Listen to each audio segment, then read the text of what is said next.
the brain could only see equal to how it's wired. If there's no circuitry for patterns in the brain, then you don't see reality, right? It's called pattern recognition.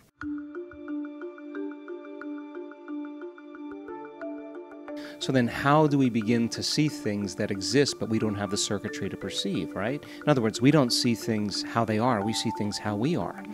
So you spend the majority of your life narrowing your focus on everything material in this three-dimensional reality. You see objects, you see things, you see people, you see bodies, you see places, and our senses plug us into the three-dimensional reality. So everything that's known to us is wired in our thinking neocortex.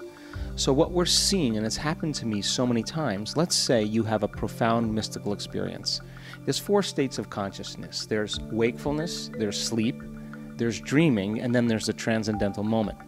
Now that transcendental moment is something that we have been working to induce. In fact, we now know we can induce it. We've measured it. We know the pineal gland in certain areas of the brain become active, that the limbic brain all of a sudden moves into high frequencies. And a person has a full-on sensory experience without their senses. In other words, whatever's going on between their ears is more real than anything they've ever experienced before. So if your senses are heightened, right now, if everything you were seeing, hearing, smelling, tasting, feeling, if your senses were heightened, your awareness of everything around you would be heightened as well. Well, awareness is consciousness, and you can't have consciousness without energy. So in a sense then, if a person has a transcendental experience and they start interacting with beings that are not physical, if they have that really profound experience, that experience is going to be logged in their brain because experience enriches their brain, yes? The end product of an experience is an emotion, but you wouldn't feel fear from these beings. You would feel a kind of a love or a grace or a presence or an acceptance. And so then you wouldn't be intimidated or afraid of them. You wouldn't throw them into the box of some dogma or superstition.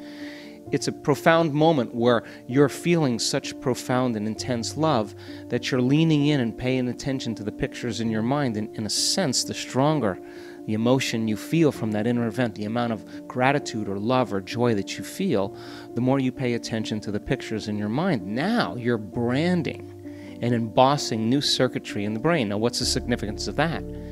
Well, when you come back to your senses, to Lilu, now you can perceive a broader spectrum of reality because you're going to begin to see things that have always existed, but you didn't have the circuitry to perceive them. So then, as we activate the pineal gland, it acts like a radio receiver, and those tiny little crystals, as we talked about in our last interview, begin to shimmer. And if a student or a person can begin to tune into energy and frequency, to know how to suppress the mechanism of the neocortex, the memory bank of the known self, to slow their brain waves down into theta, and in that state where the body's asleep and the mind is awake, and you can tune into frequencies and activate that system, that little pineal gland is going to hook into a frequency that's carrying information, and it's known as a transducer, which means it's like a radio antenna or a TV antenna. It's going to translate that frequency into profound imagery. That imagery then is not going to be anything that's known to you. It's going to be something that's outside the scale of known. So when a person comes back to their senses, they're going to perceive a broader spectrum of reality. So I guess about 5 or 6 years ago, I started sensing these presences in the room during our week-long events.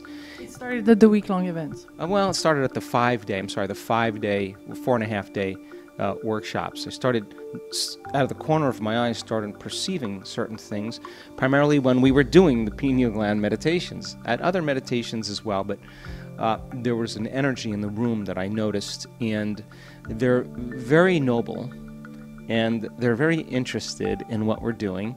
Observing? Many times in the beginning, they observe. They are along the walls, and they're not small.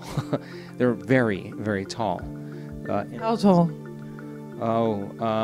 Most of them probably 3 meters, maybe more tall. I mean, they're beautiful and big, and they have this grace about them and this presence, and they're very interested. They observe. And when I started seeing them and perceiving them, I never really asked who they were. I just observed. And for me, when we do the pineal gland meditations, I'm up at 3 in the morning or 2:30 in the morning, and we're going, and everybody's sitting up and laying down, and I'm awake the entire time, and I'm working with the audience, and I start doing the meditations with my eyes closed while I'm doing it, and a lot of times I open my eyes and I'm in theta. The door between the conscious mind and the subconscious mind is wide open, and in a sense, I'm dreaming with my eyes open, and all of a sudden I start perceiving things. Well, when that started happening, people started reporting things back to me, and sometimes it was kind of cool because we started getting stories of 2 different people in a room of 1,000 people saying, I saw this incredible thing, and the other person saw the exact same thing. And I saw something very similar. I never said it, but all of a sudden you're starting to get a collective noticing something happening. Well, I was getting ready for the day at one of our events, and as I was waking up and moving around and I was between worlds, they started talking to me. And they said to me, we can only lower our frequency to a certain point. We can't lower our frequency anymore, our energy anymore, because we would change our consciousness, and we love ourselves too much to do that. But if you can raise the frequency of the audience to a higher frequency, we'll meet in that place where that energy intersects. And so there's an invitation or a door for them to move through or to exist as. And You think they've been supporting your work? yeah, I don't know if they directly support my work, but I'll tell you that maybe the better word to use is they approve of it. And there would be like an older sister, an older brother that totally loves you and sees that you're really making an effort, you're making great strides, and they're just a little bit higher on the spiral, you know? So if you have a coherent heart and you're able to manage that and sustain the heart coherence, the field around your body begins to expand up to 3 meters wide, and that frequency, that coherent frequency, is like a Wi-Fi signal. You got a signal now. And at the same time, once energy makes it to the heart and it goes to the brain, and you teach a person how to create a coherent brain and be able to suppress the mechanism of the thinking neocortex, the memory bank of the known self, teach a person how to operate from their limbic brain and tune that pineal gland into frequency and allow that pineal gland to lock into a frequency. Now you have a Wi-Fi signal as well, and it can read information. And these beings, I was doing this event in Florida, on Amelia Island. It was an advanced event, advanced follow-up. And this is people that have done advanced workshops, and the event was called Dreamtime, that we're up from 11 at night till 8 in the morning for the mystical. And if you don't want to do the mystical, don't come. But I'm going to be messing with your sleep. And I stay up the entire night. I'm watching the entire audience, and we're keeping them between worlds, between wakefulness and sleep in that theta realm.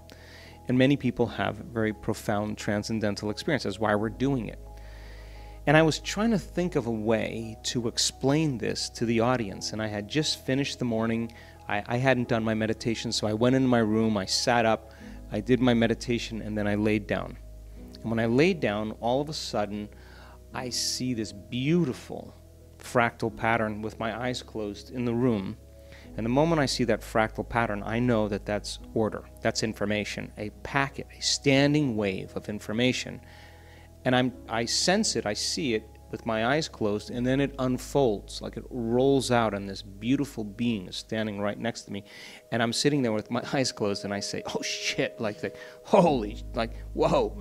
And I hear it laugh, and it sounds like a symphony, like a harmony. And it said to me while I was thinking about how to explain how we read frequencies, like that fractal pattern, that's information. And it said, may I suggest a barcode?